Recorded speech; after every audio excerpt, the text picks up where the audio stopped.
India മഹാരാജ്യം ഏതാണ്ട് 60 വർഷം ഭരിച്ച കോൺഗ്രസ് ഇന്ന് എവിടെ നിൽക്കുന്നു? ഇന്ന് രാഹുൽ ഗാന്ധിയും മല്ലികാർജുന ഖാർഗെയും വാർത്താസമ്മേളനം നടത്തി ചില കാര്യങ്ങൾ ഈ രാജ്യത്തെ ജനങ്ങളോട് പറഞ്ഞു.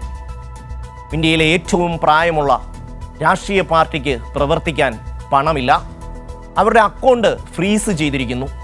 2 രൂപ പോലും തികച്ചെടുക്കാൻ കഴിയുന്നില്ല. 140 കോടി ജനങ്ങളുള്ള ഇന്ത്യയിലെ 20% പേർ തങ്ങൾക്ക് വോട്ട് ചെയ്യുന്നുണ്ട്. പക്ഷേ കയ്യിൽ 2 രൂപ എടുക്കാനില്ല എന്നാണ് രാഹുൽ ഗാന്ധി പറഞ്ഞത്. ആ വാക്കുകൾ നമുക്കൊന്ന് കേൾക്കാം. This is a criminal action on the Congress party, and it's a criminal action done by the Prime Minister and the Home Minister. It's very clear.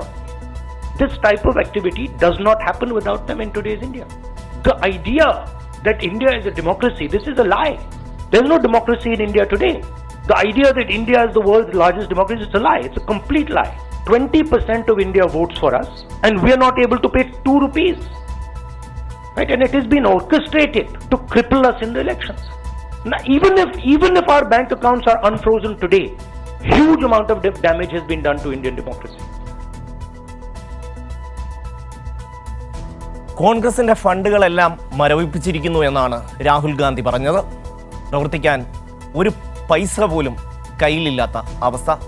നമുക്ക് ആ ഒരു ചരിത്രം, അദ്ദേഹം പറഞ്ഞ കാര്യങ്ങൾ എല്ലാം ഒന്ന് പരിശോധിക്കാം.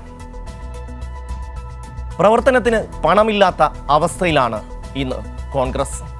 അതും തെരഞ്ഞെടുപ്പ് പടിവാതിൽക്കൽ എത്തി നിൽക്കെ എന്ത് ചെയ്യണമെന്നറിയില്ല എന്നാണ് രാഹുൽ ഗാന്ധി പറയുന്നത്. അവരുടെ ഫണ്ടുകൾ മുഴുവൻ മരവിപ്പിച്ചിരിക്കുന്നു. കോൺഗ്രസിനെ കേന്ദ്രവും BJPയും സാമ്പത്തികമായി തകർത്തു എന്നാണ് അദ്ദേഹം പറയുന്നത്. കാരണം ഈ പറഞ്ഞതുപോലെ 150 കോടിയോളം രൂപ മരവിപ്പിച്ചു. ഇവരുടെ അക്കൗണ്ട് ഫ്രീസ് ചെയ്തത് മാറ്റിയെങ്കിലും ഫണ്ട് ഇപ്പോഴും മരവിപ്പിച്ച നിലയിലാണ്.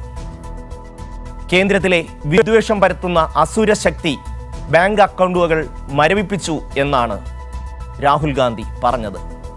അസുര ശക്തി എന്ന് വിശേഷിപ്പിച്ചത് കേന്ദ്ര സർക്കാരിനെയും BJPയുമാണ്. കോൺഗ്രസിനെ മാത്രമല്ല, ജനാധിപത്യത്തെ ആകെ തകർക്കാനാണ് ശ്രമിക്കുന്നതെന്ന് രാഹുൽ ഗാന്ധി പറയുന്നു. ഇന്ത്യൻ ജനാധിപത്യത്തെ കൊലപ്പെടുത്താനാണ് ശ്രമം. ഫണ്ട് മരവിപ്പിക്കൽ നരേന്ദ്രമോദിയും അമിത്ഷായും ചേർന്ന് നടത്തിയ ക്രിമിനൽ നടപടിയാണെന്ന് രാഹുൽ ഗാന്ധി പറഞ്ഞു. ഇന്ത്യ ഒരു ജനാധിപത്യ രാജ്യമെന്നത് നുണയാണ് എന്ന് രാഹുൽ ഗാന്ധി ഇന്ന് വാർത്താസമ്മേളനത്തിൽ പറഞ്ഞു. ഇന്ത്യയിൽ ഇന്ന് ജനാധിപത്യമില്ല. 20% വോട്ട് ലഭിക്കുന്ന കോൺഗ്രസിന് 2 രൂപ ചെലവ് ചെയ്യാൻ സാധിക്കുന്നില്ല. തെരഞ്ഞെടുപ്പിന് മുന്നോടിയായി കോൺഗ്രസിനെ തകർക്കാനാണ് ശ്രമിക്കുന്നത്. പരസ്യം നൽകാൻ കഴിയുന്നില്ല.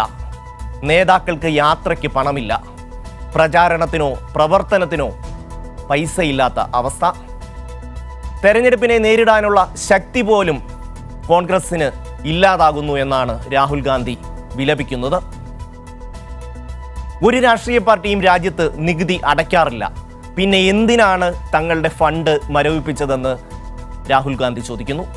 നികുതി സംബന്ധിച്ച പരാതി തീർപ്പാക്കേണ്ടത് കോടതിയാണ്. നികുതിയുടെ പേരിൽ അക്കൗണ്ട് മരവിപ്പിച്ചത് നീതീകരിക്കാനാവില്ല. കോൺഗ്രസ് അക്കൗണ്ടുകൾ മരവിപ്പിച്ചത് ആദായ നികുതി വകുപ്പാണ്. അക്കൗണ്ടുകൾ പുനഃസ്ഥാപിച്ചുവെങ്കിലും 115 കോടി രൂപ മരവിപ്പിച്ച് നിർത്തിയിരിക്കുന്നു. 2018-2019 കാലയളവിൽ നികുതിയായി 210 കോടി രൂപ അടയ്ക്കാനാണ് ഇപ്പോൾ ആദായ നികുതി വകുപ്പ് നിർദ്ദേശം നൽകിയിരിക്കുന്നത്.